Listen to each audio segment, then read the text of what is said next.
사랑하는 성도 여러분, 우리는 계속해서 믿음의 한 여자인 한나가 고백했던 하나님에 관해서 살펴보고 있습니다. 우리 하나님은 죽이기도 하시고 뭐 하시는 하나님이시죠? 살리기도 하시는 하나님.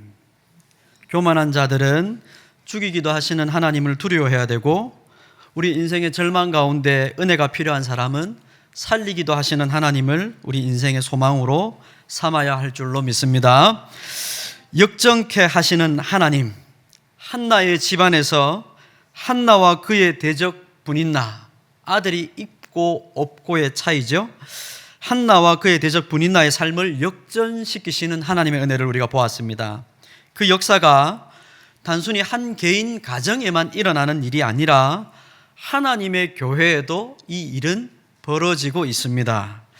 한나가 살았던 당대의 교회, 구약 교회인 이스라엘 안에는 그 시대의 어둠이 교회 안에까지 밀려 들어와서 믿는다고 말하는 사람들조차도 믿음을 잃어버린 시대였습니다.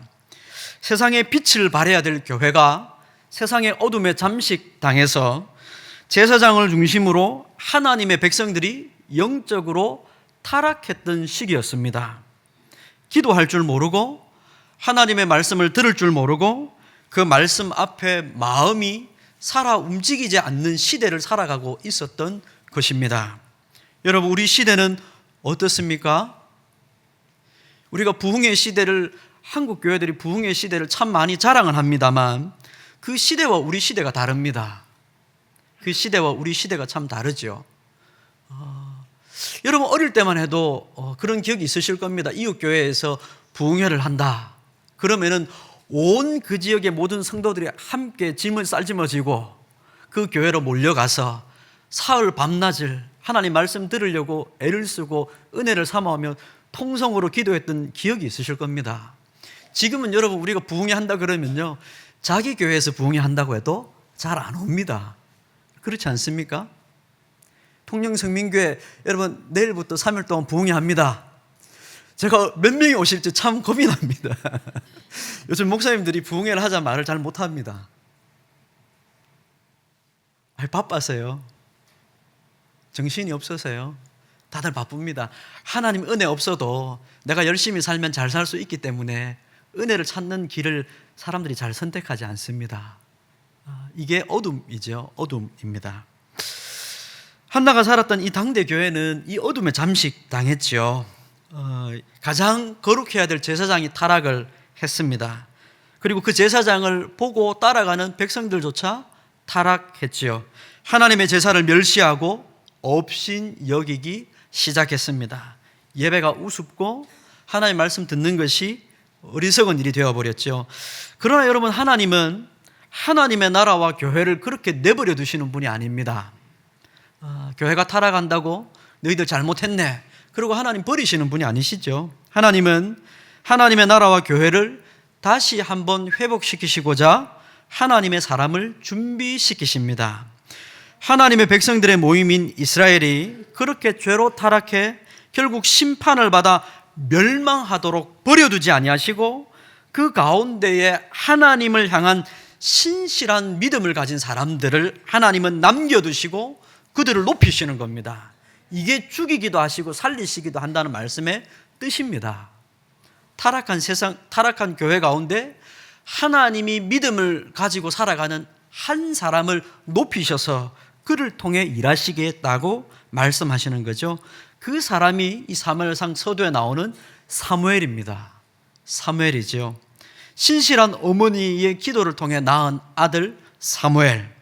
한나의 기도, 선한 서원을 하나님은 들으시고 아들을 주시면 그 아들을 하나님께 드리겠다는 그 소원을 하나님이 받아주셨습니다. 들으셨습니다. 그리고 그 소원대로 아들을 하나님께 드려 하나님 앞에서 살아가도록 아들을 드렸죠.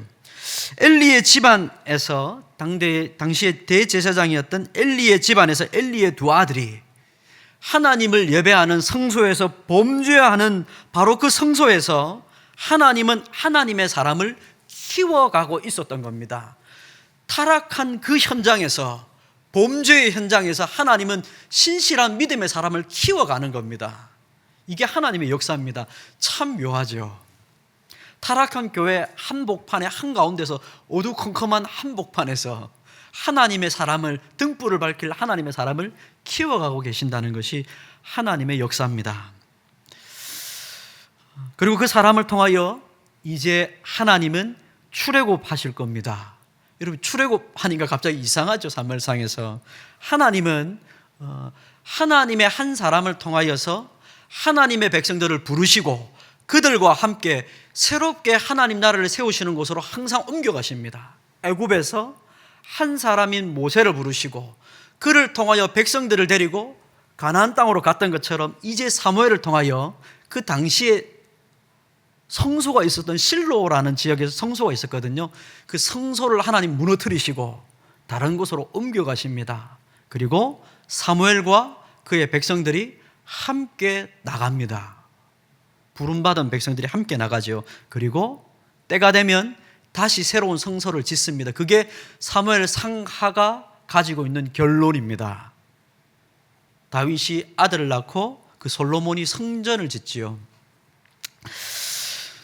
하나님은 바로 이 역사를 이루어 가시는 일에 하나님께서 일하고 계십니다. 때가 되어서 엘리 집안을 심판하시고 그 당대의 신앙의 중심지인 실로의 성전을 심판하시고 무너뜨리시고 하나님은 사무엘을 높이셔서 이스라엘의 사사요 제사장이요 선지자로 세우셔서 그들과 이 사무엘과 백성들이 함께 나가 새로운 하나님 나라를 건설하도록, 이름은 그대로입니다. 이름은 이스라엘 그대로인데 새로운 성소로 짓도록 하나님께서 허락하시는 거죠. 요한복음 3장 18절에 아주 유명한 말씀이 있습니다. 여러분 한번 들어보시겠습니까? 요한복음 3장 18절, 그를 믿는 자는 심판을 받지 아니할 것이요 믿지 아니하는 자는 하나님의 독생자의 이름을 믿지 아니함으로 벌써 심판을 받았느니라. 말씀을 듣는 자리에서 그 말씀을 듣고 믿는 자는 심판을 받지 않는 것이고 믿지 않는 자는 믿지 아니함으로 이미 심판을 받았다고 말씀합니다. 똑같은 거죠. 모세가 하나님의 부름을 받아 백성들과 함께 갑시다 했을 때 따라 나온 자들은 구원을 받은 것이고 믿지 아니한 자들은 심판을 받는 겁니다.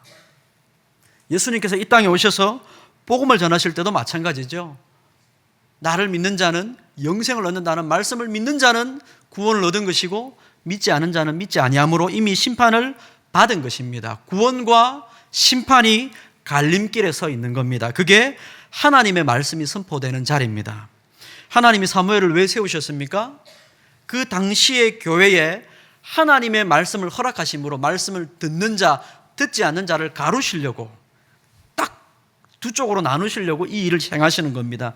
하나님이 한나의 고백처럼 죽이기도 하시고 살리기도 하시는 것, 심판하시기도 하시고 살리기도 하시는 하나님, 갈림길에 서 있는 거죠.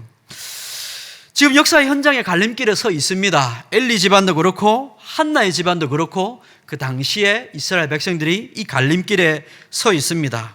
사무엘과 엘리, 어디 그의 두 아들만 그렇습니까? 하나님 앞에 서서 산다는 것은 바로 이 갈림길 앞에 항상 서 있는 것입니다. 저와 여러분이 우리가 영적인 눈이 어둡게 되고 귀가 닫히면 우리가 하나님 앞에 서 있다는 것을 의식을 잘 못합니다. 하나님은 우리를 늘 감찰하시고 살펴보시는 분 아닙니까? 하나님 앞에 우리가 서 있습니다. 하나님 앞에 서 있다는 것을 내가 의식을 하든 의식하지 못하든 이 세상 모든 피조물은 하나님 앞에 서 있는 겁니다. 그러나 엘리의 두 아들은 하나님을 모르는 자였기 때문에 하나님 앞에서 예배하는 자리에서 하나님 앞에 서 있다는 의식이 없는 겁니다. 이게 참 두려운 일이죠. 이게 두려운 일입니다. 하나님 앞에서 예배하는 자리에 서 있으면서도 내가 하나님 앞에 서 있다는 의식이 없는 겁니다. 여러분, 이 자리에 계시는 여러분은 어떻습니까? 하나님 앞에 예배하러 나와서 내가 하나님 앞에서 지금 말씀 듣는다는 의식이 있습니까? 엘리의 두 아들은 하나님 앞에서 예배하는 자리에 하나님을 생각하지 못했습니다.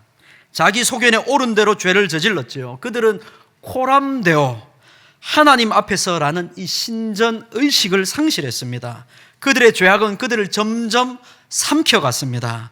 제사를 멸시하고 죄물을 하나님께 드려야 될 제물을 함부로 취급했습니다. 더 나아가 오늘 말씀 22절에 보시면 성소에서 수종드는, 아마도 여자로서 나실인 서원을 해서 여자로서 성소에서 이 수종드는 여자들, 이들과 동침을 하기까지 했습니다. 여러분, 이것은 단순한 간음이 아니라고 말씀을 드렸죠. 단순한 간음이 아닙니다. 그냥 불륜을 저질렀다는 얘기가 아니라, 여러분, 이 당시에 이 바알 신전, 이 이스라엘 주변의 나라들 가운데 이 바알 신전에서 섬겼던 사람들, 이방인들이죠. 이 바알 신전에는 신전 창기들이 있었습니다. 그냥 단순히 창녀가 아니라 신전에서 제사를 드리며 수종드는 여자들인데 이 신전 창기라고 불렀죠. 그래서 제사의식을 치르고 있는 맨 마지막에 제사장들과 이 신전 창기들이 동침을 하면서, 우리의 신은 이렇게 우리에게 풍요를 준다, 관계를 통해서 자녀를 낳으니까 우리의 신은 이렇게 풍요를 준다, 다산을 준다, 이걸 제사의식을 통해 나타낸 겁니다. 이게 바알 의식입니다. 남녀의 동침을 통해 아이를 낳기 때문에 제사와 그 의식을 통하여 풍성함을 나타낸 겁니다. 이런 바알 우상에게 제사하는 의식들이 이스라엘 주변에 너무 많이 있었습니다. 그런데 하나님 앞에서 제사 드리는 이 제사장들이 그들을 따라가기 시작한 거죠. 하나님을 생각하지 않습니다. 하나님이 금하신 거라는 생각이 없는 거죠. 그들은 우리가 드리는 이 제사의식에 사람들이 얼마나 많이 몰려오는지 여기에만 관심이 있었던 겁니다. 오늘날 예배 드리는 사람들도 비슷합니다, 여러분. 예배를 드리면서 어떻게 예배를 드려야 사람들이 많이 몰려올까, 여기에만 관심이 있습니다. 예배가 하나님께 드리는 것이라는 의식이 없습니다. 전에도 말씀드렸지 않습니까? 제가 이 유명한 목사님에게 들은 가장 충격적인 이야기는 교회가 부흥하는 데 필요한 두 가지, 좋은 건물과 넓은 주차장. 부흥한 목사님이 와서 직접 하신 얘기입니다. 우스개 얘기가 아니고 진지하게 한 얘기입니다. 이 사람들은 하나님께 드리는 이 예배라는 의식이 없습니다. 하나님 앞에서 드린다는 의식이 없죠. 그러니까 하나님이 관심이 아닌 겁니다. 사람들이 이 제사의식에 얼마나 많이 몰리는지, 얼마나 많은 사람들이 이 제사의식을 좋아하는지, 그런 데만 관심이 있었던 겁니다. 왜냐하면 그렇게 해야 나한테 이익이 되기 때문에 그렇습니다. 사람이 많이 와야 재물이 많고, 재물이 많아야 내가 많은 이익을 얻을 수 있으니까 제사장이 이런 생각에 사고 빠져 있었던 겁니다. 하나님을 의식하지 않는 사람은, 하나님을 모르는 사람은 사람만 의식하게 됩니다. 예배에서 하나님을 빼면 사람만 남지 않습니까? 여러분, 이 예배 우리 공간에 하나님이 사라지면 뭐가 남습니까? 사람이 남죠. 사람이 나를 어떻게 볼까? 저 사람이 나를 어떻게 의식할까? 어려운 일을 겪은 사람은 사람 보기가 민망해서 못 오고, 경제적으로 어려운 사람은 돈을 벌어야 돼서 못 오고, 하나님이 사라집니다. 사람밖에 없죠.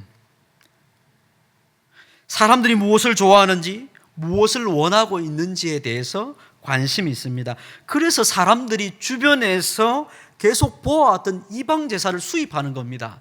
야, 우리도 저들처럼 하면 사람들이 좋아하겠지. 바알 신전에서 제사 드리는 것처럼 우리도 그렇게 합시다. 그래서 수입한 겁니다. 이방 나라들은 저렇게 농사도 지으며 풍성한 소출을 얻는데 우리는 왜 제사를 저렇게 안 드립니까? 우리도 저렇게 제사 드리면 점점 잘 살 수 있을 것 같은데 따라가게 되는 거죠. 그러나 그들은 사람들만을 의식했지만, 그럼에도 중요한 것은 여러분 무엇입니까?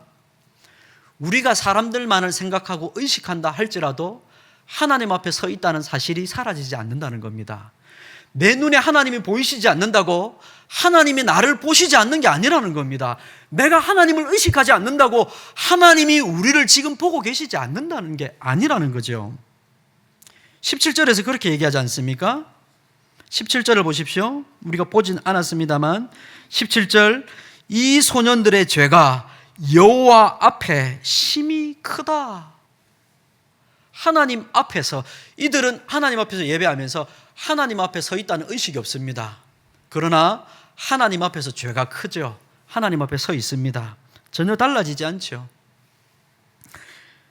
여호와 앞에서 그들은 죄를 가져왔고 이 사실은 그 누구보다 그들의 아비인 엘리 제사장이 잘 알았습니다. 아버지가 알았습니다.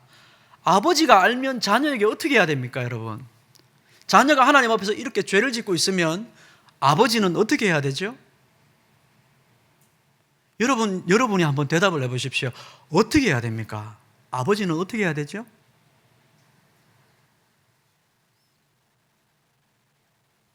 제사에서 저지른 죄, 회막문에서 수종 드는 여인과 동침한 죄, 이런 소문들을 듣고 이 아비는 아들들을 부릅니다. 23절에서 25절에 나오죠. 우리 같이 한번 읽어볼까요? 23절에서 25절입니다. 엘리가 그의 아들들을 불러서 한 말입니다. 23절에서 25절 함께 읽겠습니다. 시작. 그들에게 이르되 너희가 어찌하여 이런 일을 하느냐? 내가 너희의 악행을 이 모든 백성에게서 듣노라. 내 아들들아, 그리하지 말라. 내게 들리는 소문이 좋지 아니하니라. 너희가 여호와의 백성으로 범죄하게 하는도다.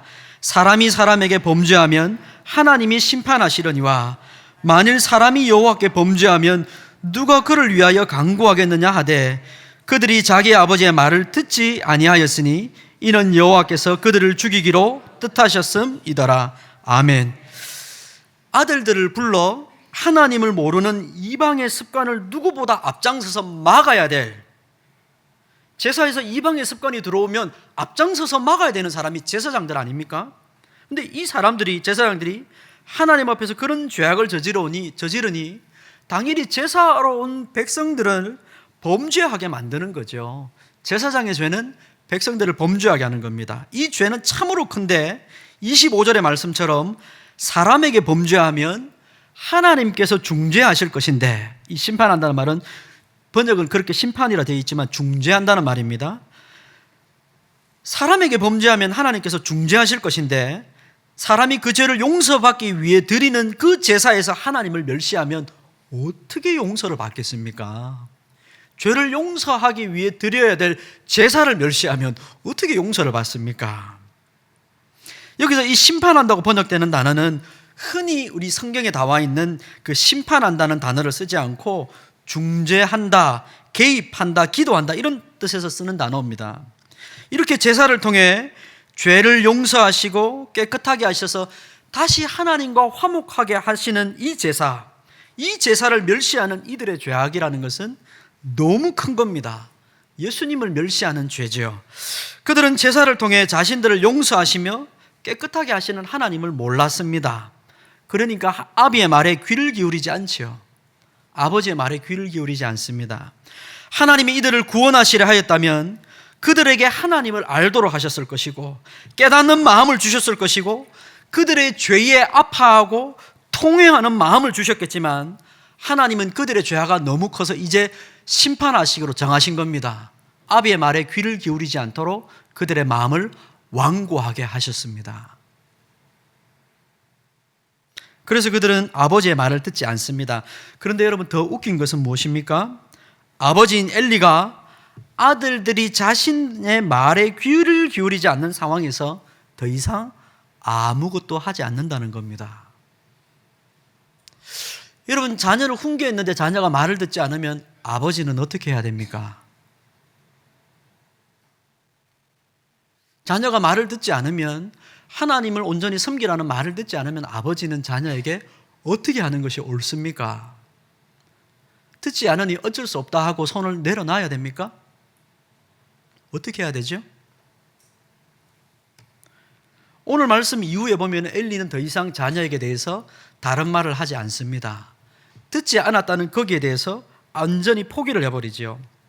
이후에 성경에 나오는 자녀들에 대한 엘리의 처사에 대해 성경이 기록을 하지 않습니다. 이런 엘리의 영적 상태를 마치 묘사하듯이 사무엘상 3장에서는 엘리가 눈이 어두워졌다고 말을 합니다.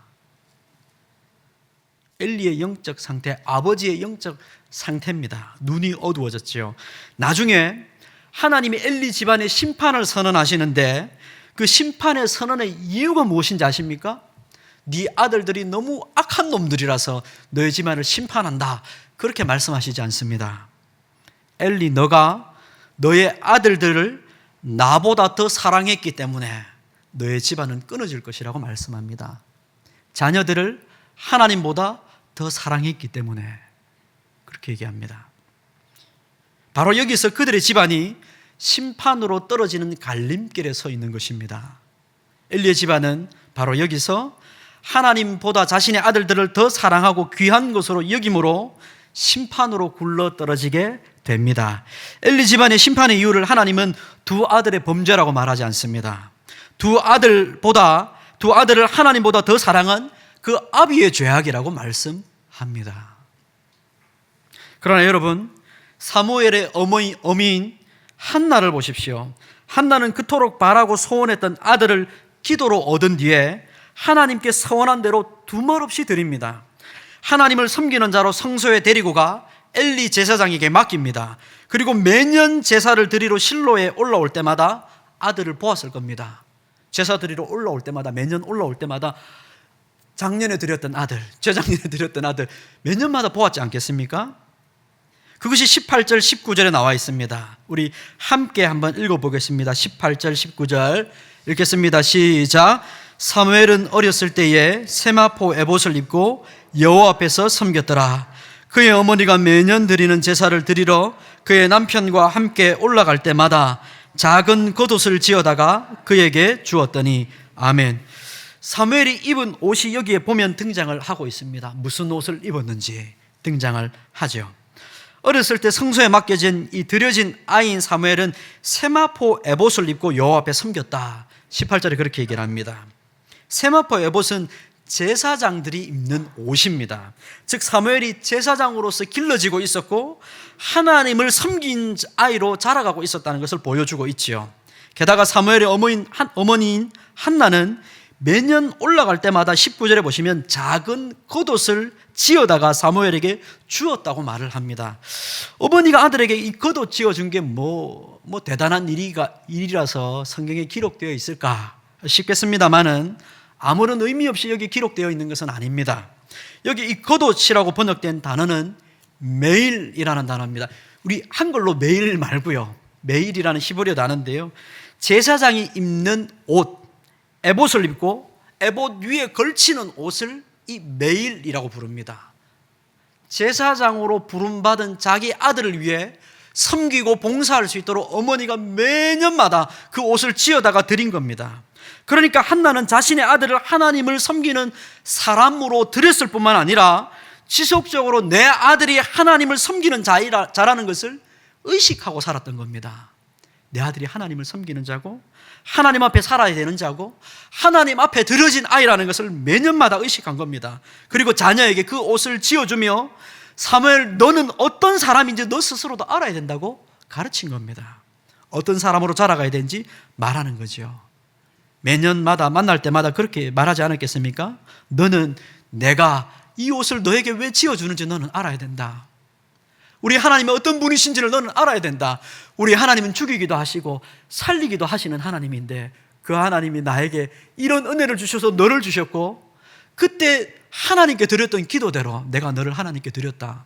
너는 하나님께 드려진 아들이니 하나님을 위해 살아라. 너는 하나님의 사람이다. 하나님께서 뜻이 있어 주신 아이이고 하나님의 부르심 앞에서 너 자신을 성결하고 정결하게 하여 하나님께 드려줘야 된다. 어머니가 그렇게 말하지 않았을까요? 제사장이 입는 옷을 가져다 주며 아마도 어머니는 그렇게 가르쳤을 겁니다. 이렇게 하나님께서 역전시키시는 교회의 중심부에서 이렇게 높아지고 낮아지는 은총을 입고 심판을 받는 갈림길에서 성도들의 삶이 이렇게 구별되기 시작합니다. 엘리의 집안은 무너져 내려가고 있고 한나의 집안인 사무엘은 높아지고 있습니다. 여러분, 이런 갈림길에서 우리도 우리 자신을 살펴야만 합니다.